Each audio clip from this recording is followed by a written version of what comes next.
நம்முடைய இரட்சகராகிய இயேசு கிறிஸ்து பிரசன்னமானதினாலே அந்த கிருபை இப்பொழுது வெளிப்படுத்தப்பட்டது. அவர் மரணத்தை பரிகரித்து ஜீவனையும் அழியாமையையும் சுவிசேஷத்தினாலே வெளியரங்கமாக்கினார். 2 தீமோத்தேயு 1:10.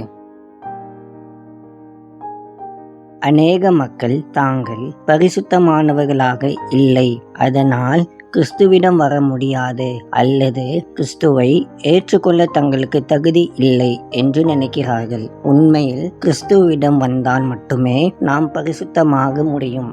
எந்த மனிதனாலும் கிறிஸ்துவிடம் வராமல் தானாகவே பரிசுத்தத்தை அடைய முடியாது.